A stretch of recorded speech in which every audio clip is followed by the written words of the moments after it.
The journey inwards is the doorway to every source of freedom imaginable. But to go inwards is going to require one thing: everything you've got.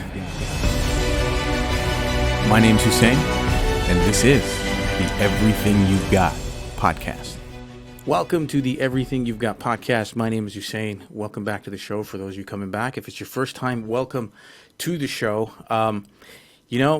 When I started out on this little venture here to start a podcast and sort of a YouTube show and create some content, you kind of have some of those moments where you have like those dream conversations that you think about certain guests that you want to sit down and speak to. Today is definitely one of those for me. And I was kind of surprised it happened so early, but I couldn't be more delighted, more elated to have my guest join me today. Now, for some context, today's conversation is going to be really kind of centered around spirituality and faith, and to be more specific, really centered around Islam. Now, you don't necessarily have to be a Muslim to enjoy the conversation, to understand the conversation. We're going to cover all sorts of stuff. So tune in for the whole conversation. You don't necessarily have to be Muslim. Now, without further ado, I want to go ahead and introduce my guest. My guest is a faith-based life coach, and what I would describe as, really a thought leader and a spiritual leader in his space. But for some context, I can tell you guys personally, no one, since YouTube and all of these streaming platforms kind of started, ever since I was a young man, I've been very intrigued and wanting to learn about my faith so I can really understand it and not just blindly follow. And I've listened to hours and hours, tens, maybe even hundreds of hours of lectures, and no one has explained the faith so effortlessly, so clearly, and so effectively as my guest that I'm going to introduce here today. And so I'm really, really delighted to introduce my guest. Please welcome to the show, Ihsan Alexander. Thank you for joining me today.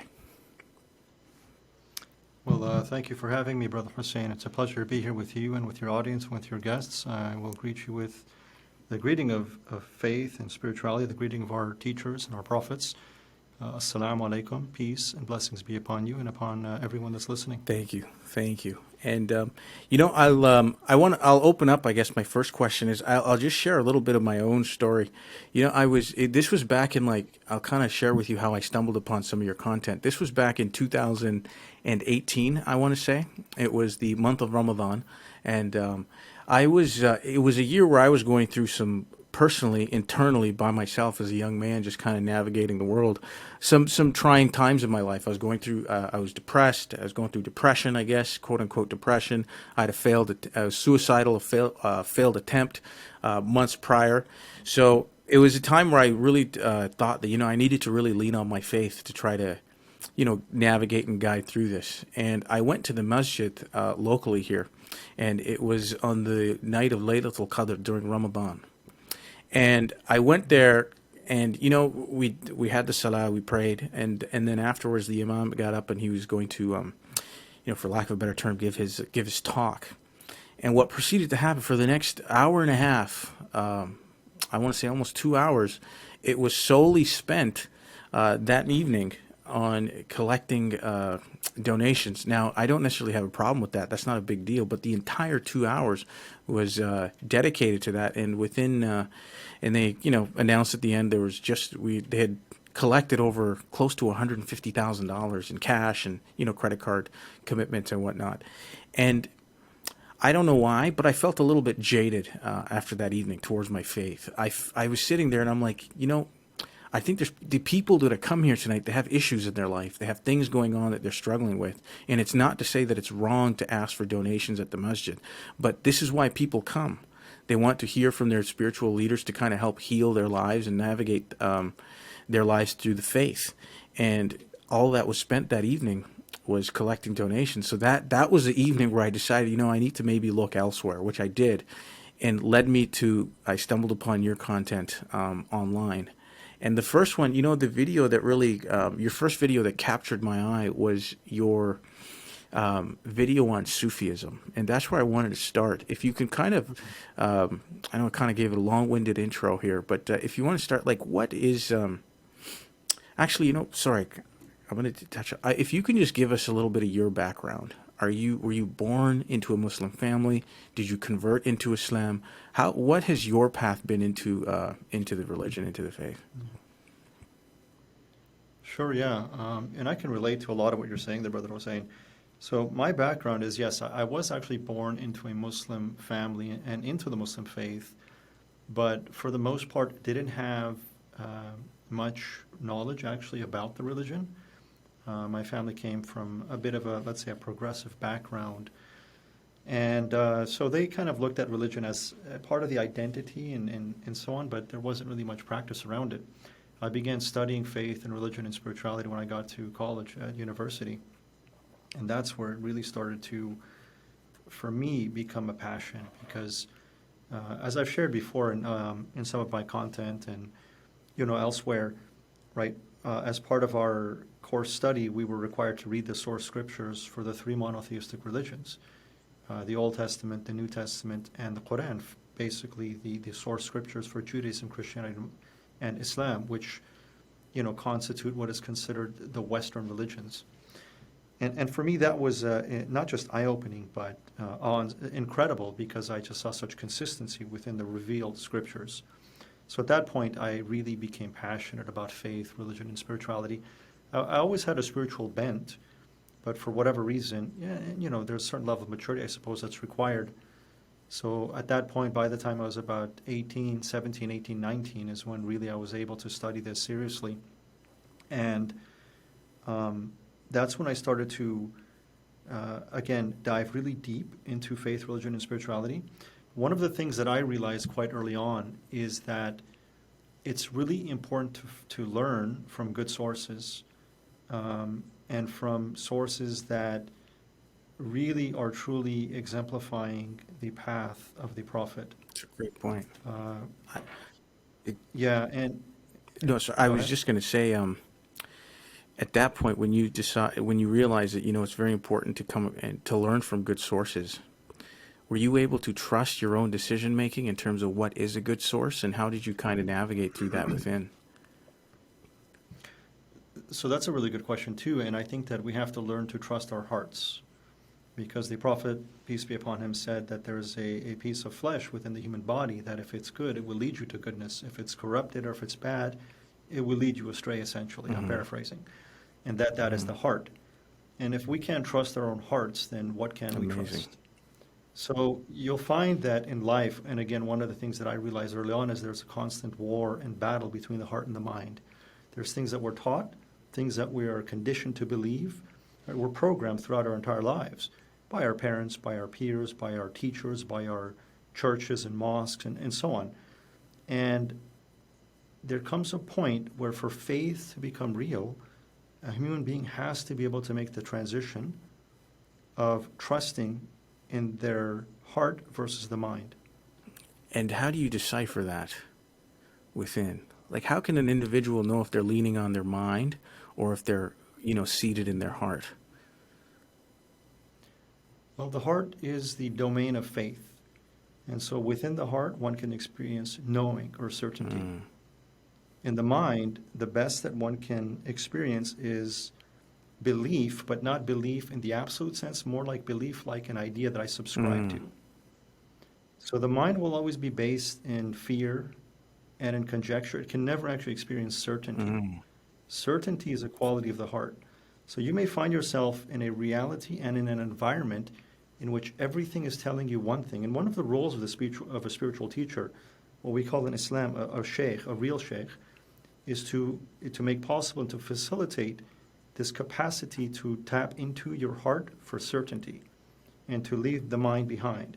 Because ultimately, in religion and in spirituality, the mind has to become surrendered. This is what Islam is actually about, right? This is why we prostrate and why we put the forehead to the ground. It's a symbol, not just a symbol, it's actually an exercise that is teaching us and conditioning us to learn to surrender the mind and allow the heart to take sovereignty and precedence within us. So when the mind is still, that is when you have greater access to the guidance of the heart. And the heart is that which is connected to the divine presence of God. This is so good.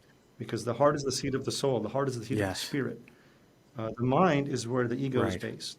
But you have access to spirit and thus to God, or the knowledge, the wisdom, the guidance, the inspiration of God through the heart. But that can only be truly experienced and felt when the mind is still, when the mind is surrendered.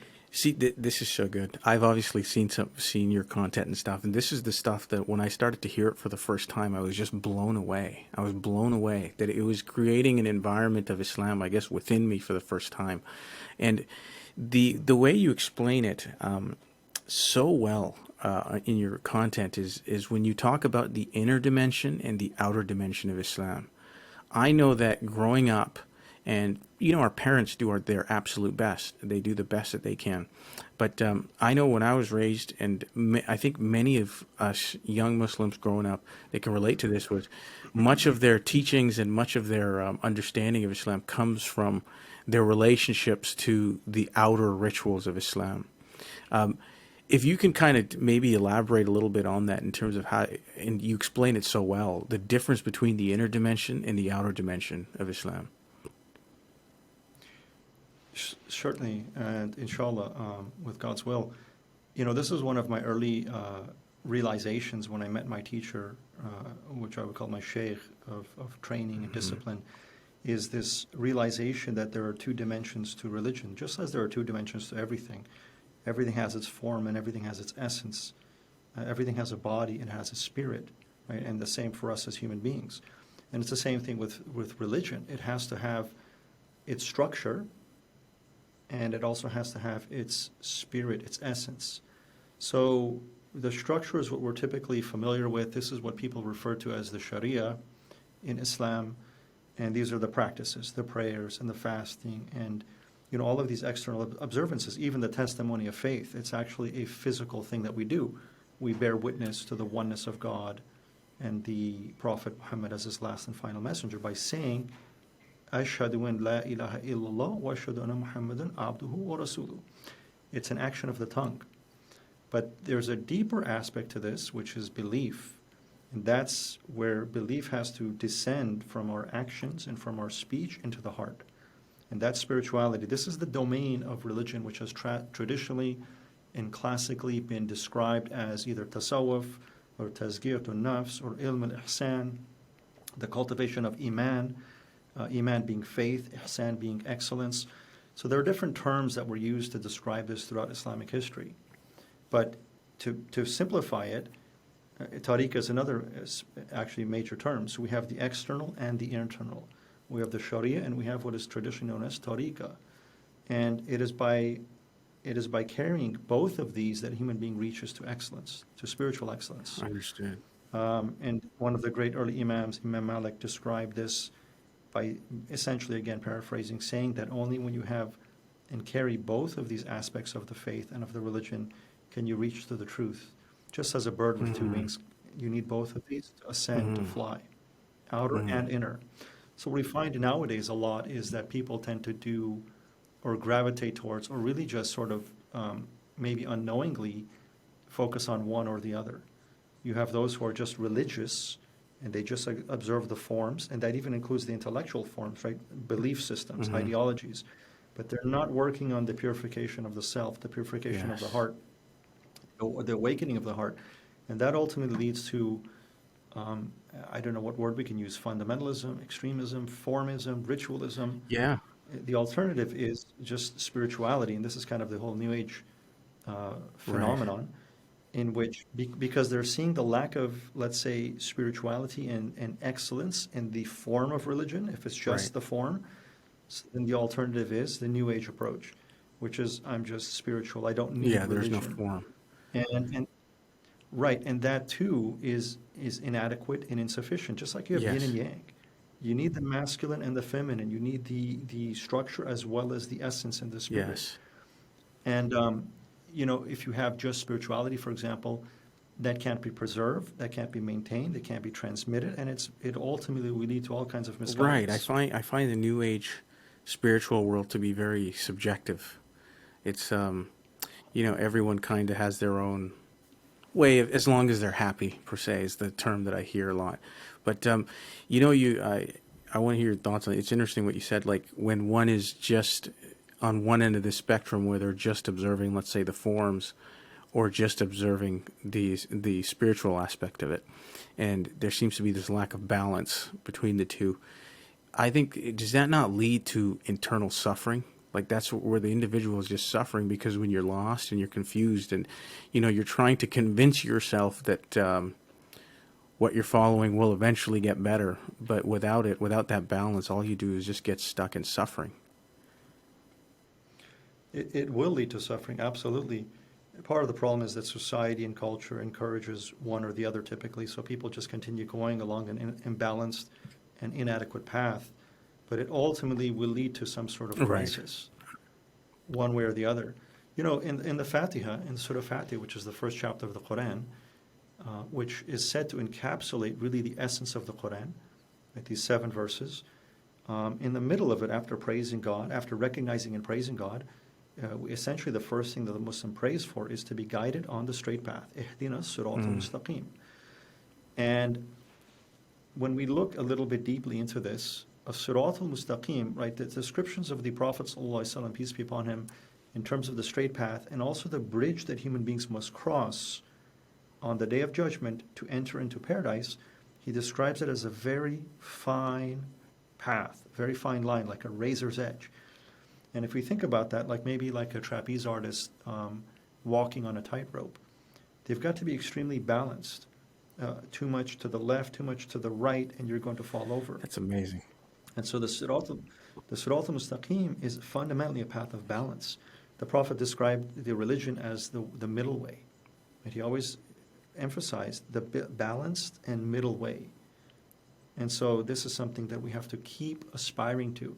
As human beings, we will always overcompensate one way or to the other, but with continued and persistent learning and practice, you get better and better at balancing yourself on that balanced and middle path. That path of Right. perfection is what it really is. Amazing. To a person that's maybe on the outside, not a Muslim, maybe didn't grow up in the traditions of Islam, I think it's easy for it to appear like it's a lot. There's a lot to Islam. It may look like a bit of a complex faith. You have the 5 times prayers and Ramadan and fasting and Hajj and all these rituals. If you had to put it simply, and someone was to ask, what is Islam and what is a Muslim? Yeah, that's actually a really good question, Brother Hussein. And the beauty of Islam is that the words themselves perfectly describe the religion and Right. the way and the path and its essence. So Islam means surrender. And the root of that is salam, which is the root word meaning peace. So Islam, in summary, the essence of it is a path of surrender, spiritual surrender, that leads to peace. Right. And surrender to what? Surrender to the divine will of God as it manifests in the moment, in the present moment. So the opposite of surrender is resistance. And this is when we find ourselves slipping into anger, to negativity, to force. And one of the verses of the Quran says, La ikraha fi din, which means there's no compulsion or force in the religion.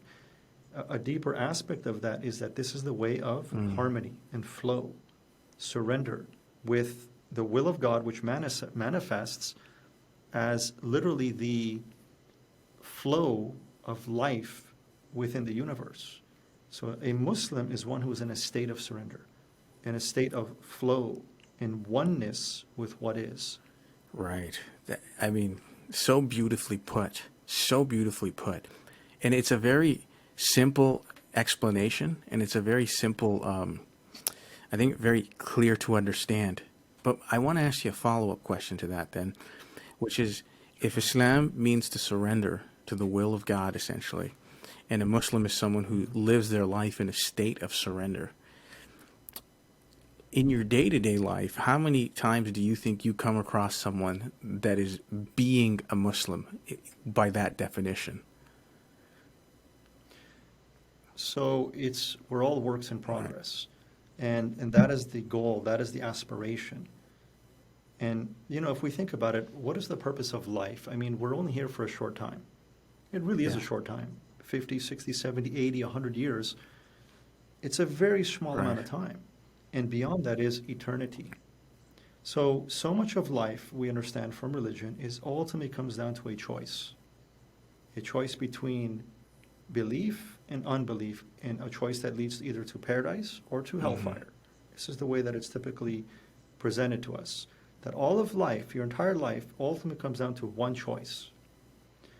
Now, how long does it take to make that choice? I mean, it would only take a Hmm. day. Like Allah, God could have sent us into this world to make your choice and then go into Right. eternity.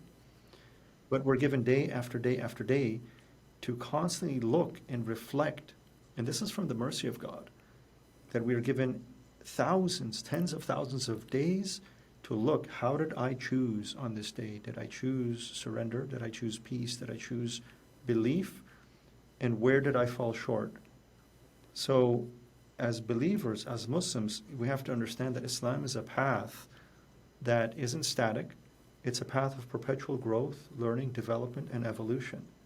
And this is why the Messenger of God, the Prophet Muhammad ﷺ, said, continue to learn, continue to be a learner. Every day should be spent in learning. And what does learning mean? It's not just academic knowledge. Ultimately, we're students Hmm. of life.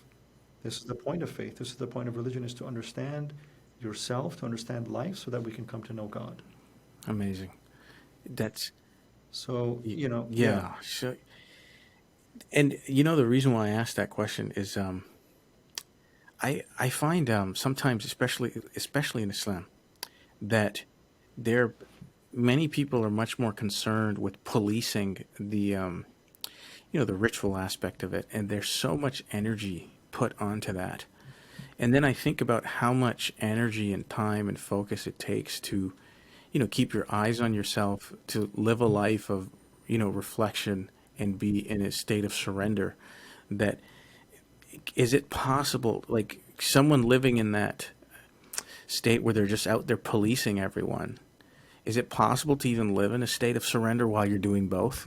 I'm just thinking because like the amount of energy that I think it takes to do one, which is to keep your eyes on yourself, it almost seems like it's counterintuitive to be living in this state where you're focusing on the outside rituals and policing and making sure that the most important thing is that pork doesn't enter your house, or which these are things that I think they are important. I'm not trying to diminish the importance of these things, but is one more important than the other? Well, part of the problem is that in the modern world, because religion is, to such a degree diminished in human Mm, life, that people are just clinging to the forms, and spirituality has been sort of left by the mm, wayside.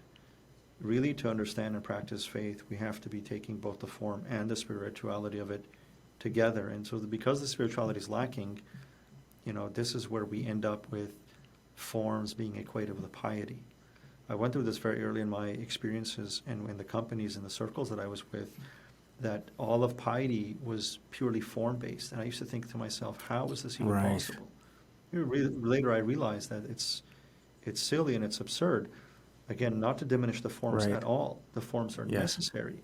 But the purpose and the point of the forms are to carry the essence.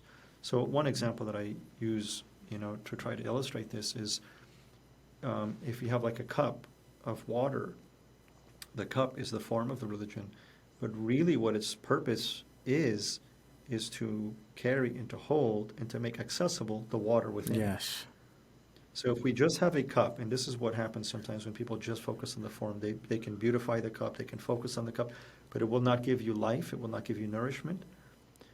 And if you don't have the cup, you can't preserve the water. You might get a few sips, but it's going to be lost.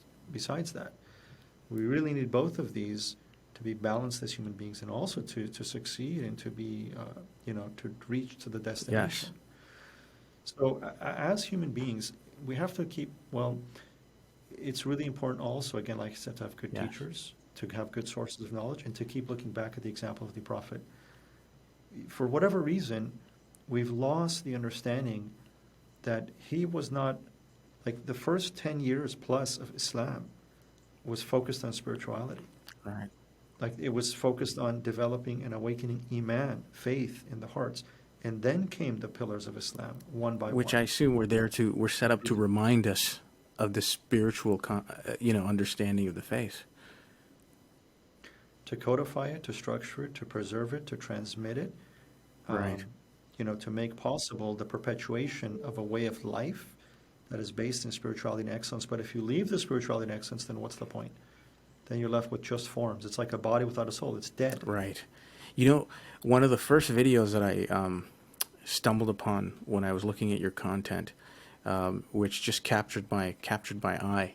And I'm going to say this as a disclaimer, because since we're talking about the forms, and maybe I shouldn't, but when I actually had seen the first time I consumed your content was a time where I just kind of dismissed it and I looked past it. And I'm going to confess here for two reasons, because I think maybe others can relate.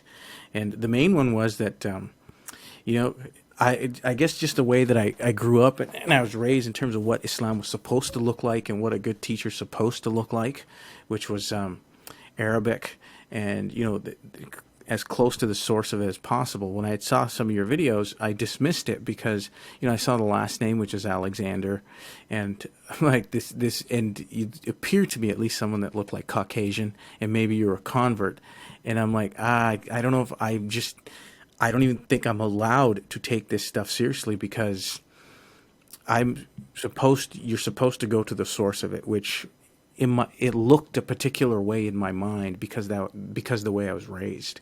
And I think that that can sometimes be a byproduct of very much, what we're talking about in terms of the observance of the forms of Islam, where we're just tied up into these. Because when you kind of, I feel like once you just observe just the forms, that becomes the identity of Islam. And like you were saying, it's almost like it's like a body without a spirit. It's dead. You're like a walking dead person in a sense. And there were days where I felt that way. I really did. And I guess that's what they call depression as a result. But when I stumbled upon your video on Sufism for the second time, I don't know, something just happened within. Like it all started to fall into place. There was an awakening really from within to kind of just consume the content. It was so beautifully put. I think it was about 35 to 40 minutes long, which was the video. And you explained so clearly. Now, obviously, we don't have 35, 40 minutes to go through it here, but maybe in a concise manner, can you explain what is Sufism for individuals who've never heard of it, and even for Muslims who are Muslims who've never heard of it, or maybe have some preconceived notions? Yeah, and that's again such an important topic because there's so much misunderstanding around that term, Sufism. Some people think of it as a sect, some people think of it as they have all kinds of ideas about what that is, or as an identity, and neither of these are correct. None of these are correct. Sufism, again, is just the spirituality of the religion, the inner dimension of the faith. It is the cultivation of sincerity. It's the cultivation of faith, of belief in the heart. It's the inner dimension of the faith. And that, as simple as you put it. And there was and then you went on to kind of detail out the spiritual struggle within, which is the nafs. Can you elaborate a little bit more on the importance of the nafs within Islam? Because I find this to be so important, which was really a guiding post for me within when I began my awakening. Inshallah, yeah. So the nafs in Arabic can be translated as the self in English. And, the whole point of religion and of faith is to surrender to God, to love God. But the thing that keeps us from being able to do that is the self. It's the love of the self and it's the worship of the self. So when they asked Jesus, for example, peace be upon him, what is the greatest commandment? He said, to hear that the Lord your God is one, and to love the Lord your Creator with all of your heart, with all of your might, with all of your soul. And so what is the impediment to that? It's always the self. So in Islam, for example, when we pray, we face towards Mecca, which is where we're facing towards the Kaaba, which is the house of God. It's metaphorical. It's not literal. Allah's not inside of anything within creation. But what that represents is that the center of life for a believer, a person of faith, is God. And the alternative to that is the self. I see. And so modern culture now really is taking this to an entirely new level of self-worship, self-idolization. This is the ultimate Right. false god. Right? It's ultimately, we are either going to have to serve God or the self. And, some people say, well, I'll keep it simple. So yeah, these are basically, again, these two poles of possibility in terms of what we choose to surrender to. People talk about Right. freedom, and we're not free when we're slaves to ourselves, the lower self. So in Arabic, nafs is, again, it essentially means the self, and the point of faith, religion, and spirituality is to evolve the self so that it is no longer in service of itself, of the lower self, but now it becomes in service to the Creator. This was the point of creation when Allah said, I'm going to establish a deputy, a vice-gerent, a representative within creation. We cannot be a representative of God if we are slaves to ourselves. And again, why surrender becomes so essential. But really, religion and any faith in spirituality, it has to converge on the principle of surrender. Mm-hmm. And this is also what creates suffering, is resistance, which is the opposite of surrender. Peace can only be experienced through surrender. 100%, 100%. I want to just kind of I want to touch, I have a question for you, 'cause, what you said earlier about loving God and its importance. I also was taught to fear God. And I know that I don't, can these two, I guess, emotions or concepts or even the words, it coexist within at the same time? Is it possible to love and fear God at the same time? Because if you're experiencing love, is it possible to experience fear? And if you're locked in fear, is it even possible to experience love? Again, good questions, Brother Hussein. And the answer is yes, but I think sometimes the translations are not done very well. Typically, the word that is translated as fear of God is taqwa. Mm-hmm. And really what it means is God consciousness, awareness of God, mindfulness of God, to be aware and mindful of God. So it's not a type of fear that you're afraid of God's vengeance necessarily. There is that. We have to be mindful that, yes, if you transgress all bounds, you take the rights of others, you harm humans and other life, like you will be dealing with God's anger. And we can't take that away.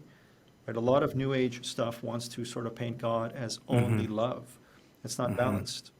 Ultimately, it is love, but it manifests in multiple ways. So if you think, for example, of your father or your mother, the mother represents the feminine, which is softness and compassion and mercy. The father represents typically discipline, structure. And, children tend to be much more afraid of their fathers than they do of their mothers. And sometimes you'll notice that mothers will even use the threat of the father to get the kids in line, right? But then when you think about your relationship with your father, you love him and you fear him. But the fear isn't so much necessarily, there comes a point where it's not so much as punishment, but if you really love your father, if you really love your parents, if you really love God, the fear becomes acting in a way that distances you from him. That's the fear. Right. Yes. That makes so much sense, because I was just going to say, I don't know if I've ever had a fear of God, but when I became more and more, I guess, as I was drawn closer to God, the idea of not knowing what I knew then is what really kind of scared me. And then it kind of hit me. I'm like, my fear is really not knowing God or being close to God is really the real fear. And that's why kind of asked, like, is it even possible to fear and love at the same time? But I think the way you explained it makes perfect sense. And you said the word is it taqwa? And Taqwa. the meaning of that is, sorry, if you could just repeat that again. Yeah, it means consciousness of, or awareness Right. of, mindfulness of Right. God. It's usually translated as fear of God, but it's much bigger than that. Right. Amazing. My next question is, I definitely wanted to get to this question before we kind of run out of time here. But I listened to, this was an amazing episode that you posted on your Soul of Islam podcast, Soul of Islam radio podcast, which for everyone listening, I believe it's on Spotify. That's where I heard it. And we'll kind of get to that later, just kind of give the links. But when I listened to this episode with Imam Fod Dream, I believe if I'm pronouncing that correctly. Drame, Drame, sorry. Imam Yes.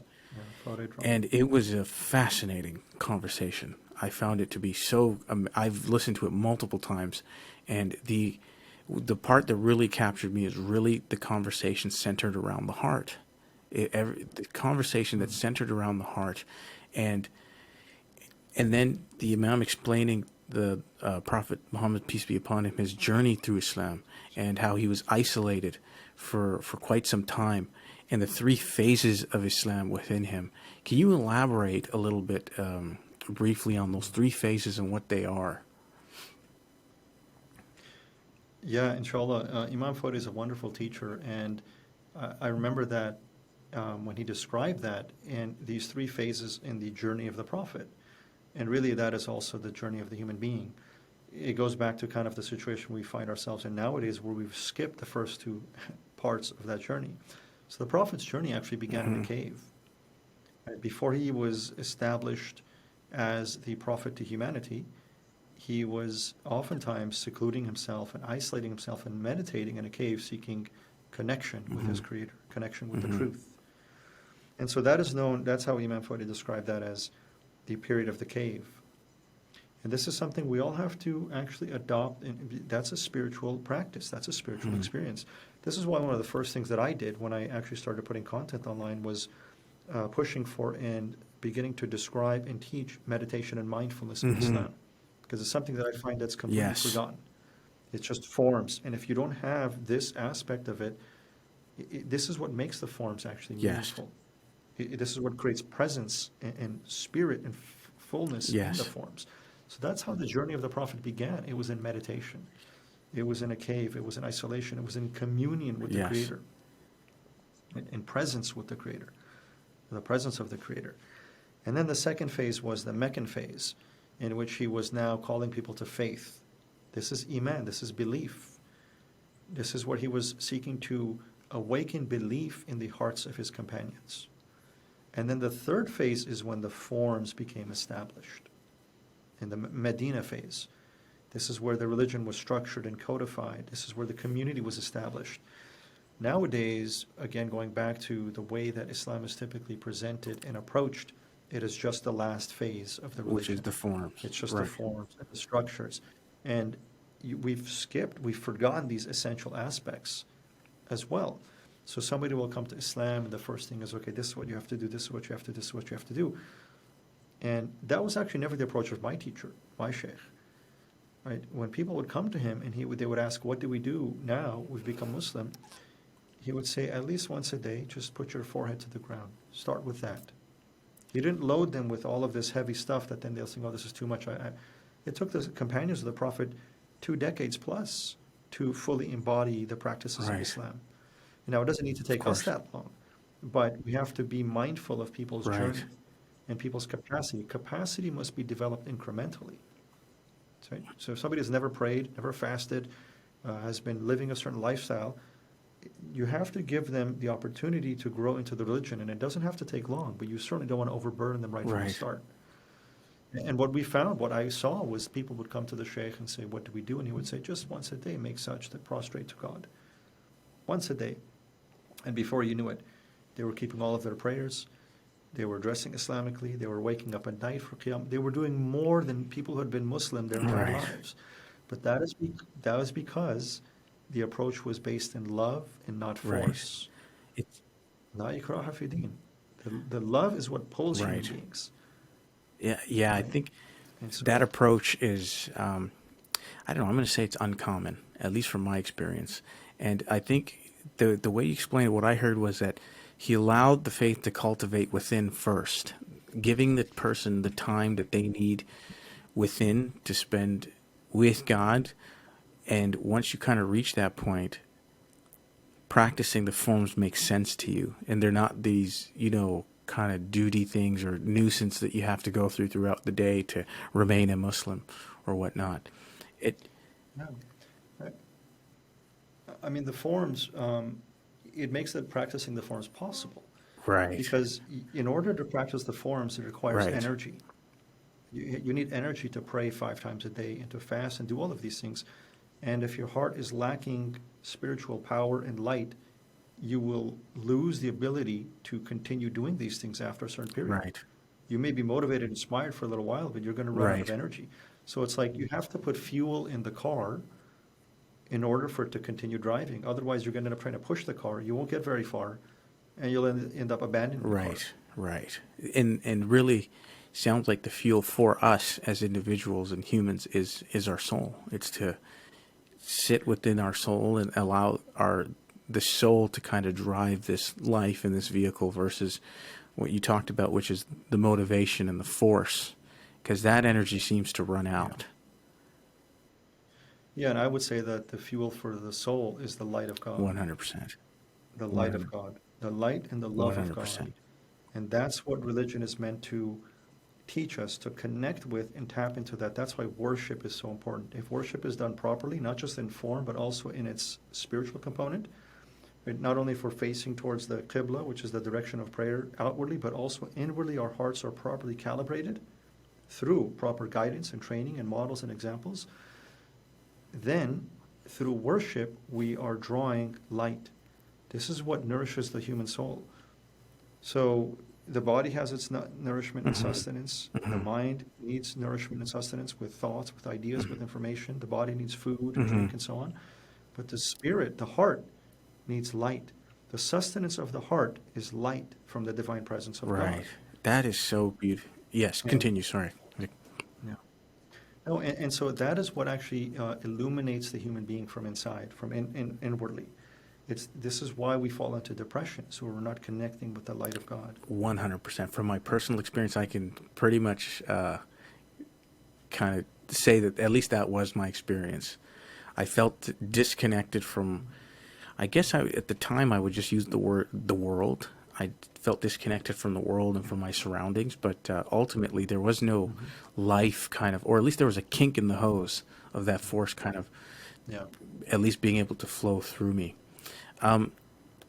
You talk in that same episode, the Sheikh mentioned the importance of the phase where he was the isolation of the heart, where it becomes isolated, and that was like the process. And I'm kind of paraphrasing, correct me if I'm wrong, but that is the process of sorts of being drawn back to God for an individual. When your heart becomes isolated and things slowly kind of start to fade around you, instead of being afraid of it, to kind of sink into it and accept it as you're being drawn back to your original form, which is coming back home to God.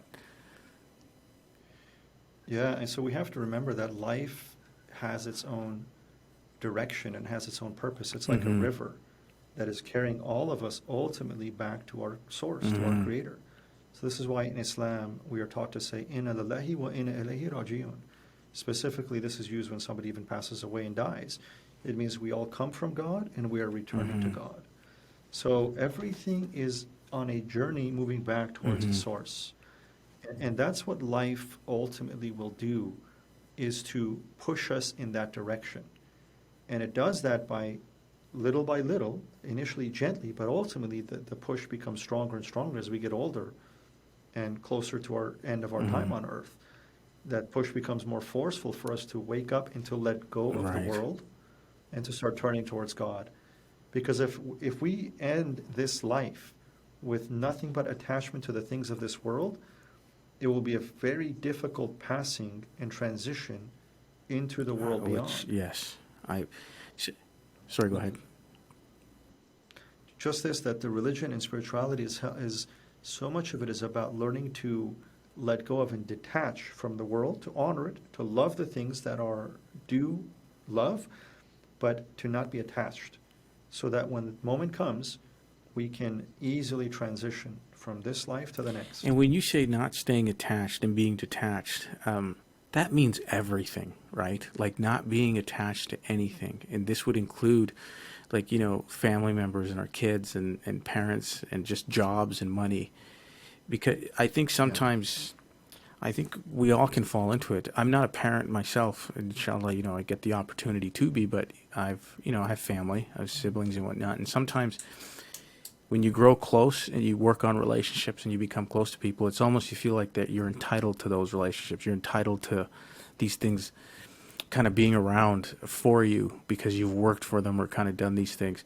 And it's so easy to get attached, right? And I find sometimes because the closer we draw ourselves to certain things, that when they are taken away, we're almost, it kind of really create, breed some jadedness within you. You kind of become, so how important is to remind ourselves that, when we say we have to be detached from the world, do you quite literally mean the world, like everything in it in physical form?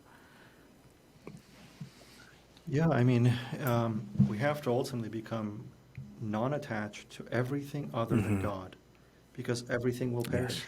everything will Yes. end. And when we're attached to things that will change, that will perish, that will end, we will experience suffering. It doesn't mean, again, not to love your spouse, your children, your parents, but we have to understand that the love that we have for all of these things must be based in the love of Hmm. God. And that's what makes all of those relationships sacred, holy, and eternal. Right. So Allah says in the Quran, you will be tested. You will be tested by your loved ones, your family, your wealth, your health. All of these things will be a Hmm. test for you. And a lot of it is to cultivate non-attachment. Where we're attached, we become dependent upon. So if you're dependent on anything in the world, whether it's money, whether it's your job, whether it's your loved ones, you are less dependent on God. And these things are not dependable. Nothing in the world is dependable. It will let you down, it will fail, and ultimately will cause you Right. suffering. Right.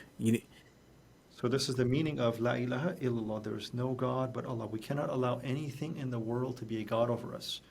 It doesn't mean that we don't love fully, Yes. but we have to learn to love with, I guess, independence from the things we love. Yes. Meaning that we're dependent on Allah. He gives and He takes as He Right. likes. How easy is it to kind of develop a kind of sort of idolization of something? Because I think it's quite easy to be deceived, especially if you're not close to God, where you're thinking that you are, full of faith, but you begin the process of idolization, and it could be something as simple as a job or a spouse or money or a child. Like, is it quite easy to fall into deception, even if you think you're practicing the faith? Yeah, absolutely. And so for us, the way that our teacher guided and trained and continues to lead us, we never really feel like we've arrived or attained Right. anything. Right, so one of the specific things in our approach, or my teacher's approach, or our lineage's approach, is that this primary veil of humanity is always maintained and preserved. So you never really feel like you've attained or achieved anything. You're always struggling. You're always striving. You always see, let's say, in my case, right, I always see where I'm falling Hmm. short. Like the whole point is always to be aspiring to sincerity Right. Right. and never thinking, oh, we've attained, we've arrived, we're there. Right. As soon as one does that, then growth stops, progress stops. 100%.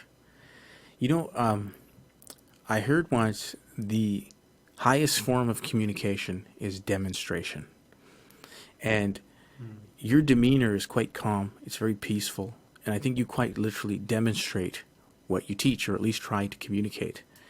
Now, is this demeanor, like, have you always been this calm, relaxed person? Because I can tell you that it's effective, and through our conversation has kind of flown over me. Everyone knows I'm usually not this kind of centered and calm as well.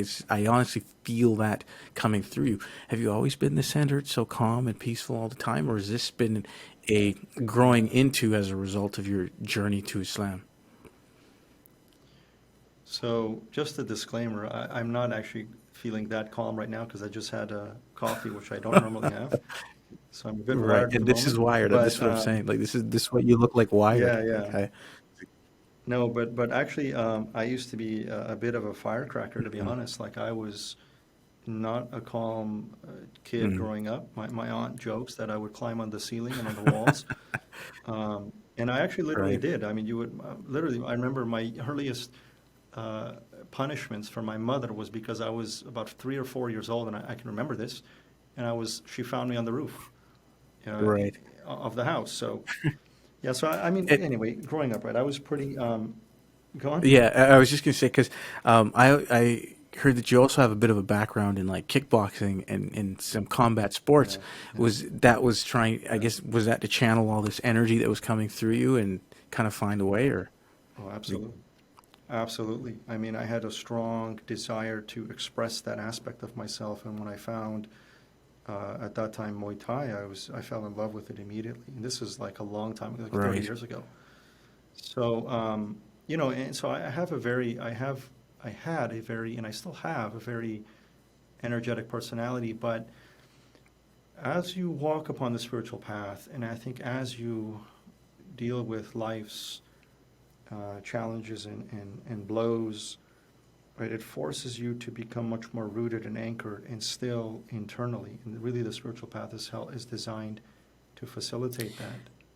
So, I recently did a video which is what is a sheikh? And I've been talking about a sheikh, for example, a few times Yes, in this. What is a please, guide? What please is a elaborate on mentor? that. Yeah, and the essence of it is that a sheikh is really a model. And I really want to try to make this distinction because the way that a lot of people approach this relationship between a teacher is a bit different. It's oftentimes like in the sense of a guru, but the reality of a teacher, of a sheikh, is that he is an example, he's a model, and you learn by observing, you learn by associating with. And it's not even learning analytically, it's a transmission Mm, that takes place from him to you. It's hmm. osmosis. This is what we might call nowadays the law of Right. association. And this was the essence of the way of the Prophet, peace be upon him. It was in suhbah, in companionship, association. So our master, our teacher used to say, and I never understood this in the early days, but he would say it all the time, quoting his grand sheikh, that our way is in association. Our way is in association, tariqatun Yes. as-suhbah. And later I realized this is the key, and this was the way of the Prophet. If we look at the Prophet, for example, he didn't typically, he didn't give lectures, he didn't give formal instruction. Even when it comes to prayer and ablutions, he said, pray as you see me praying. Make ablutions as you see me doing. He didn't sit them down and say, this is how you do it Right. step by step. And it's such a profound thing when we think about it, because now we take a very academic approach to Yes. everything, a formal approach to Yes. everything. But the Prophet taught, do as you see me doing. Right. And you learn by association.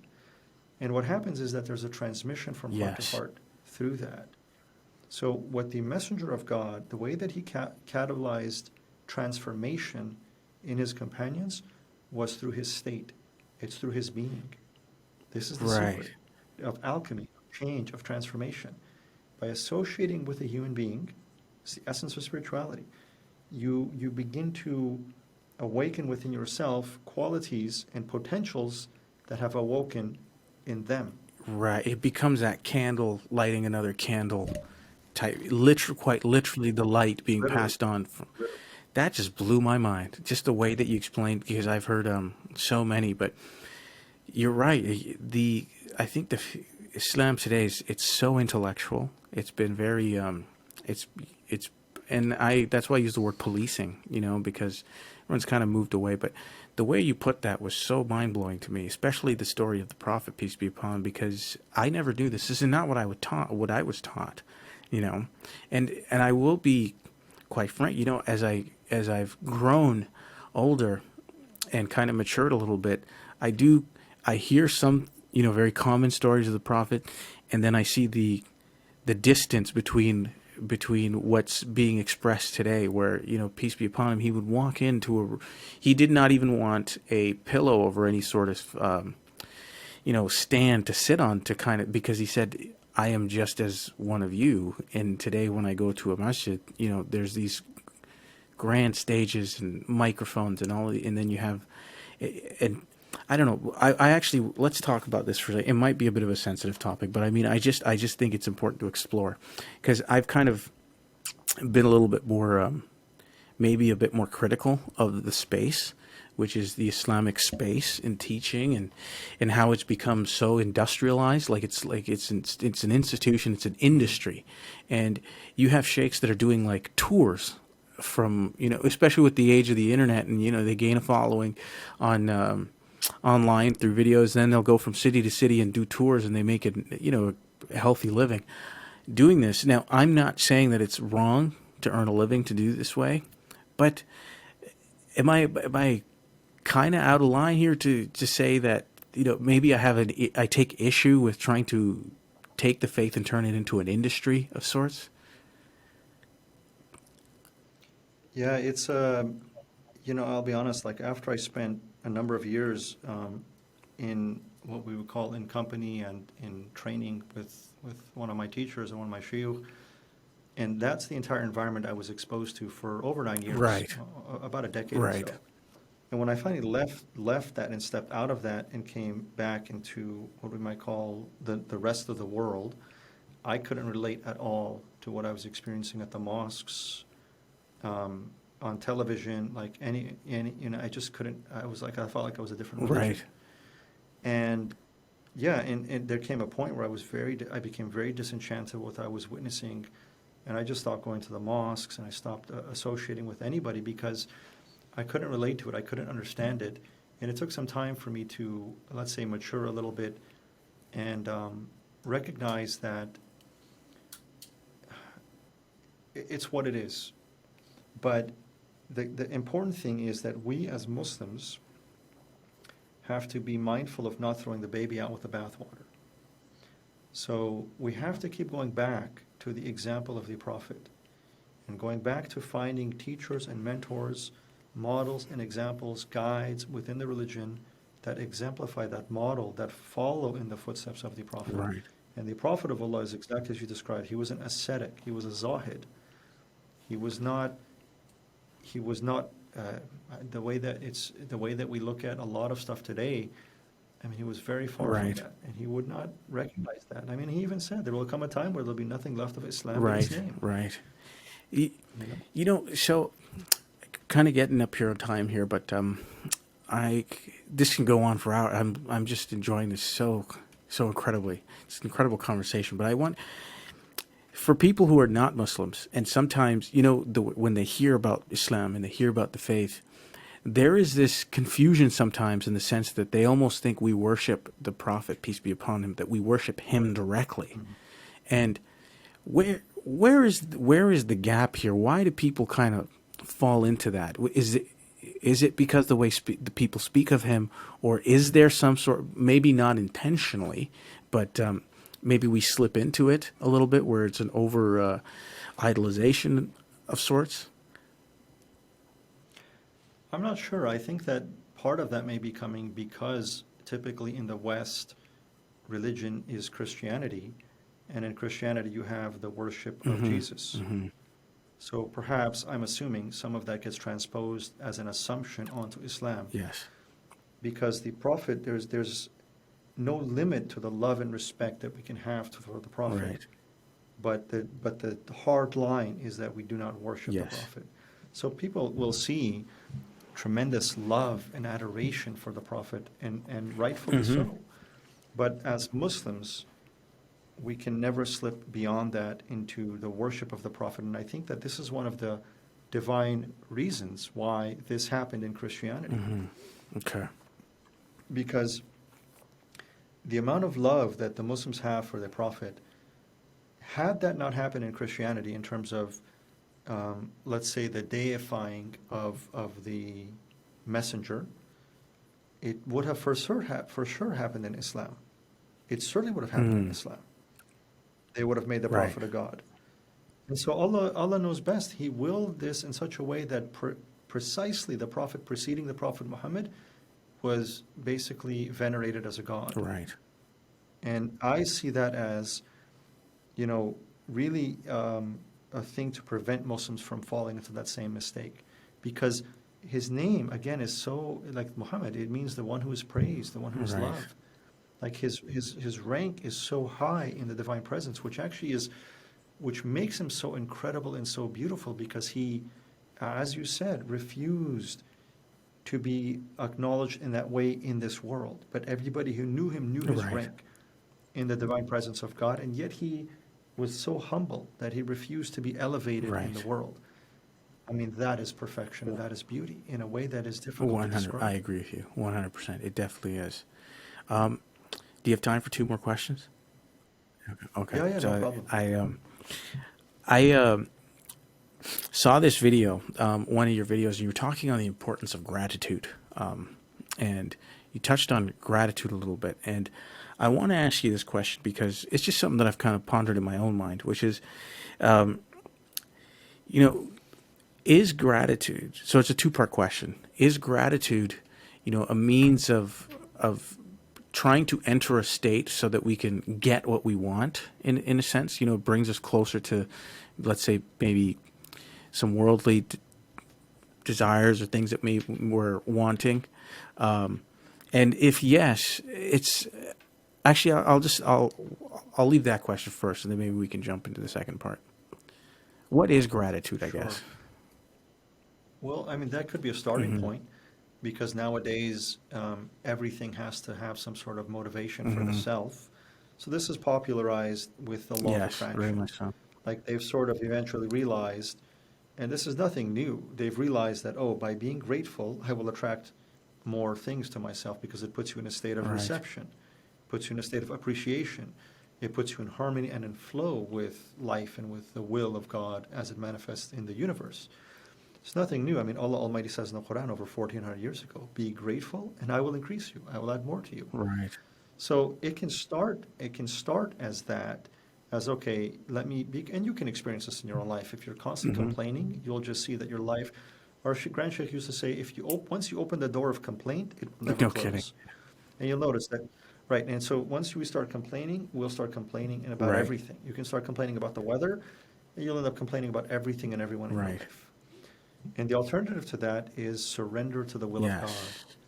which means to accept that everything is happening by the will of Allah, and instead of resisting and rebelling against the manifestation of His will, to be surrendered and grateful for His will, however it Yes. manifests.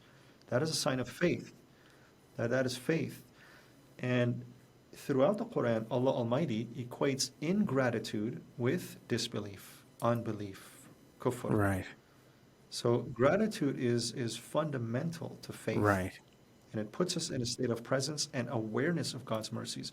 The human the human mind can be really quite negative at times, Right. and oftentimes it Right. becomes very negative. We are drowning in infinite mercy right now, right? Every human being Right. is drowning in infinite mercy. There's air to breathe, there's water to drink, there's the temperature is okay, we're not burning, we're not freezing.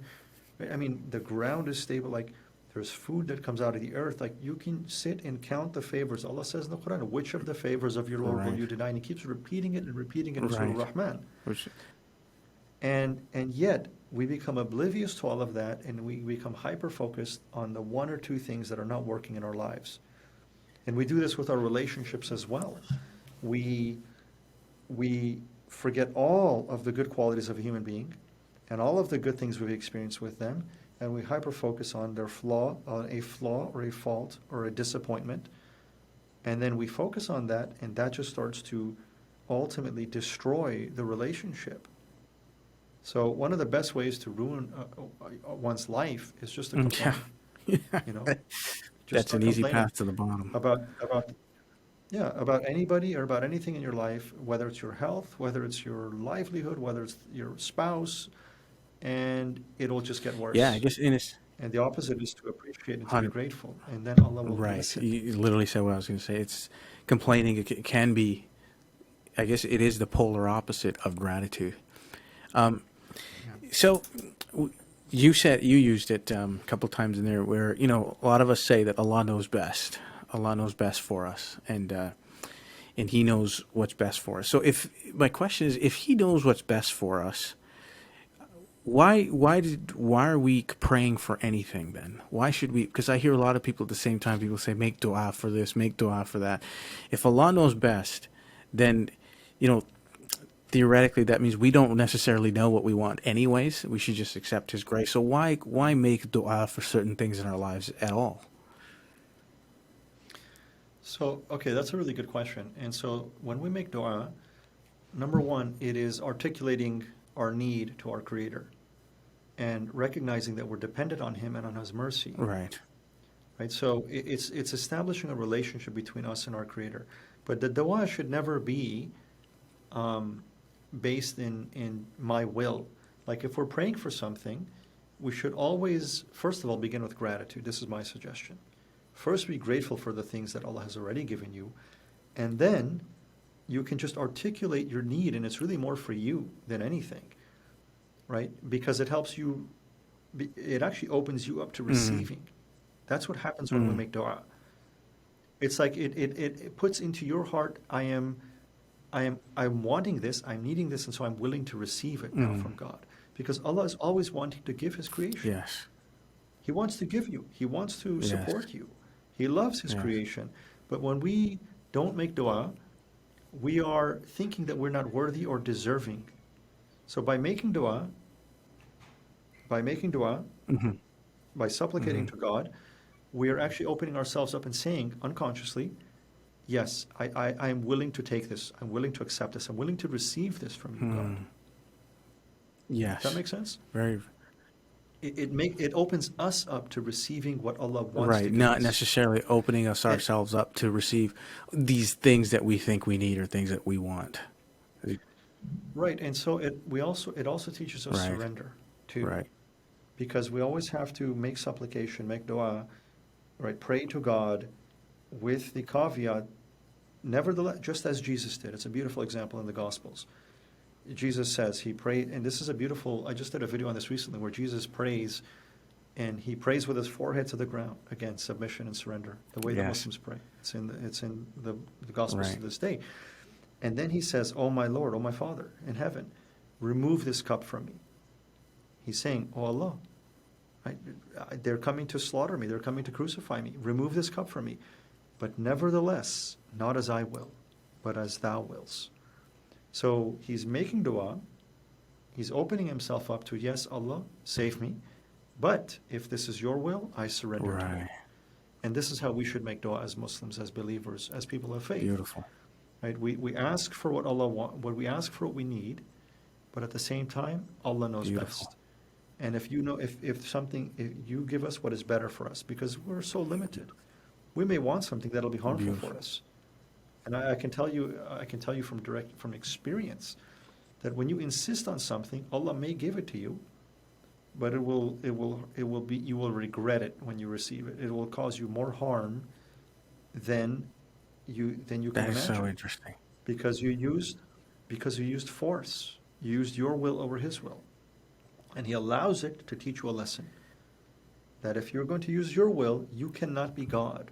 And if you want to be God, you will lead yourself into ruin and others around you into suffering. Your life will fall into chaos. So He'll allow that. He'll allow you to fall and make a mistake so that you can learn.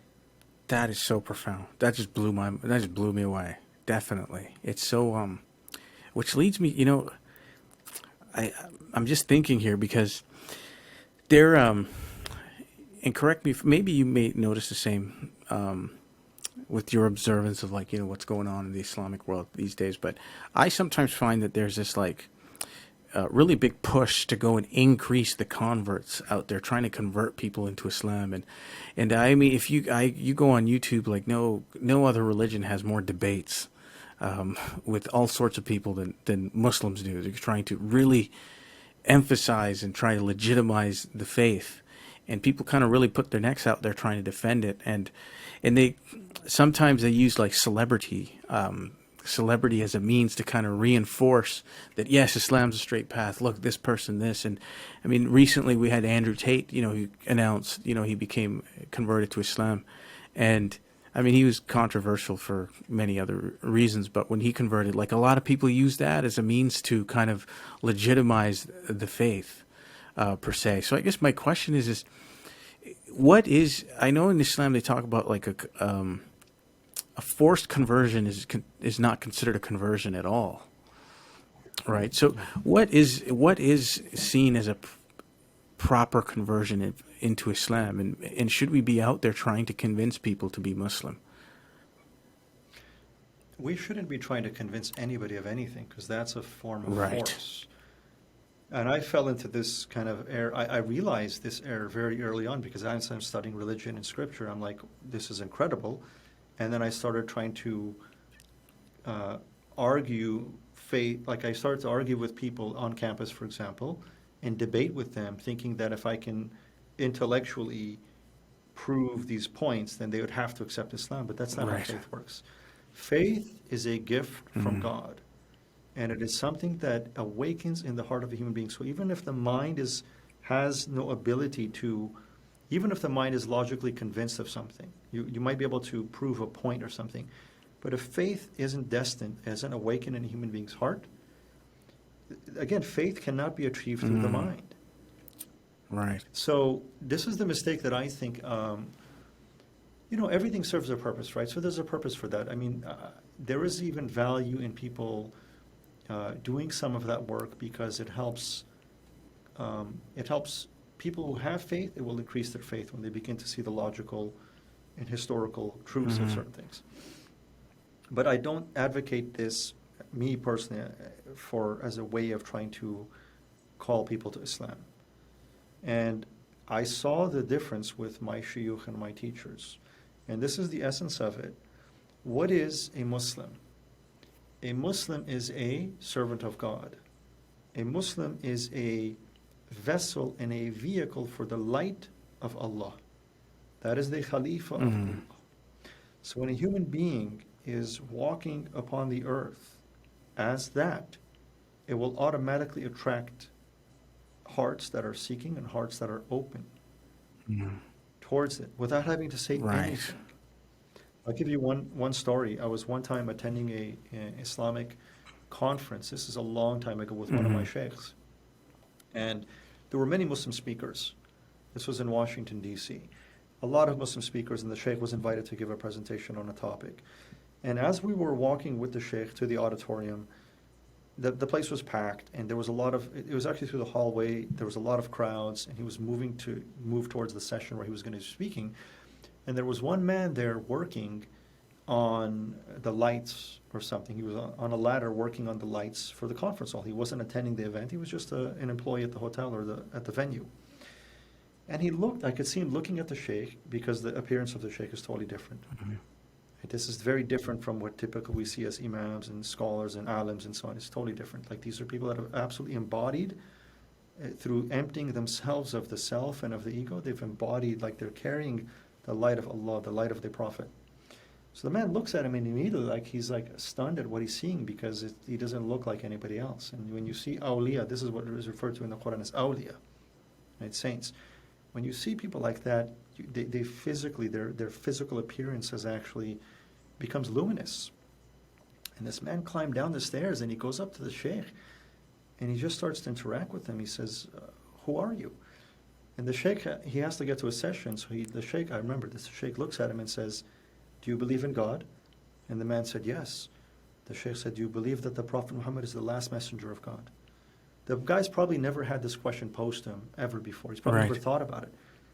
And I could see in his mind, he's not finding any resistance in his heart. So he says, yes. And the sheikh says, repeat after me. Ashhadu an la ilaha illallah wa ashhadu Muhammadan Rasulullah. So he gives him shahada on the spot. The man becomes a Muslim in about 30 seconds.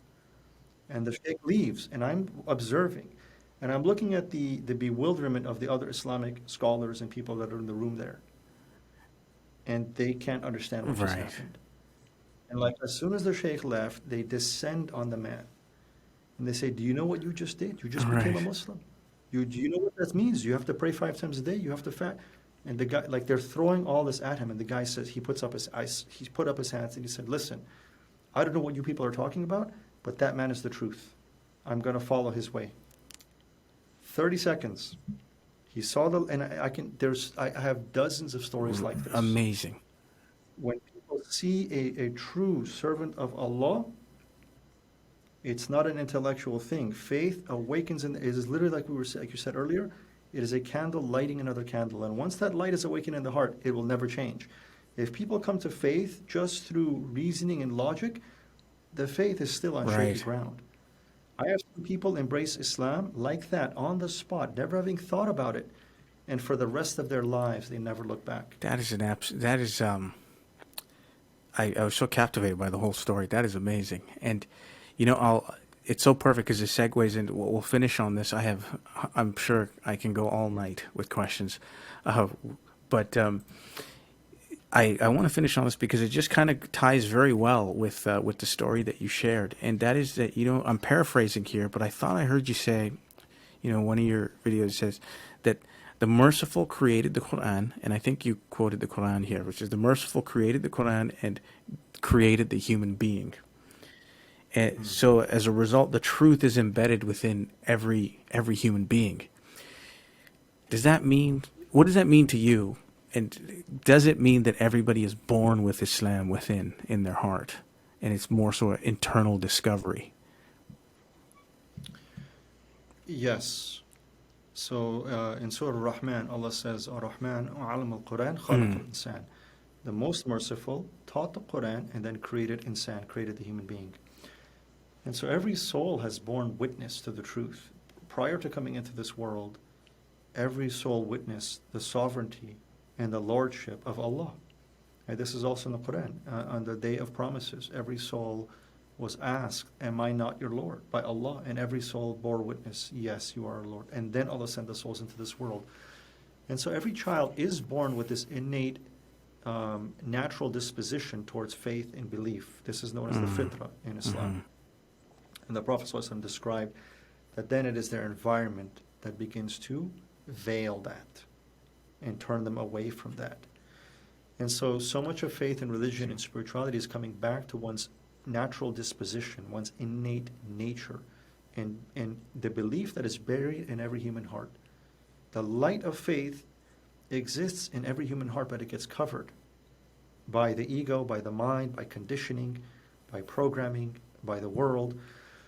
And this is actually the meaning of the word kufr, which is unbelief. When we say unbelief, kufr means to cover. Right? So it means to cover. What's getting covered? Wow. Yeah, what's Right. getting covered? It is what exists is the truth is being covered in the heart of every human. Right. And that's the literal translation of kufr, is to cover. To cover. Amazing. Yeah. Yeah. Okay, folks.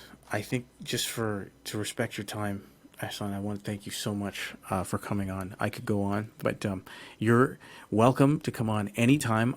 There's no shortage of questions. I can guarantee you that. At least as of here, I didn't get to everything that I wanted to cover today, but I think we covered a lot, and I think I probably speak for my audience, and this is an absolutely delightful conversation. I was blown away a few times with some of the stuff that you explained here. So thank you for coming on, and I just.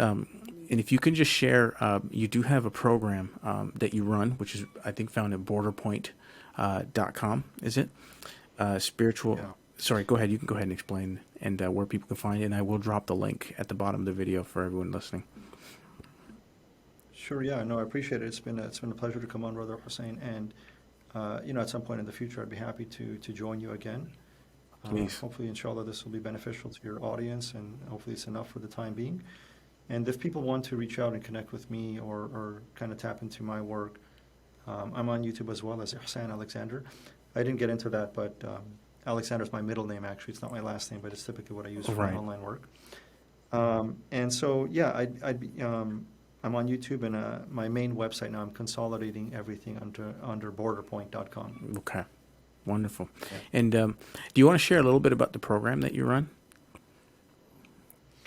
Yeah, so one of the main programs that I've done is the Islamic meditation program. This is an online course. It's a digital course, multimedia course in meditation and mindfulness, and is specifically within an Islamic context and framework. And this is actually, it's not just for Muslims. Anybody can actually understand and benefit from this. And I'm trying to get to the root of what meditation and mindfulness actually is in terms of presence and being and surrender. Right, this state of surrender, which is what Islam is about, awakening or cultivating, developing a state of surrender. So that's the main course that I would recommend if anybody's interested in studying that in a bit more detail. And then at the moment, I also have an online group coaching community that I'm supporting, that we're growing, and that's Awakenings Academy. And that's, you can find links to that on the website as well. Amazing. Amazing. All right, folks. That's it. That's it. Thank you for tuning in, and I encourage you heavily to interact with this man.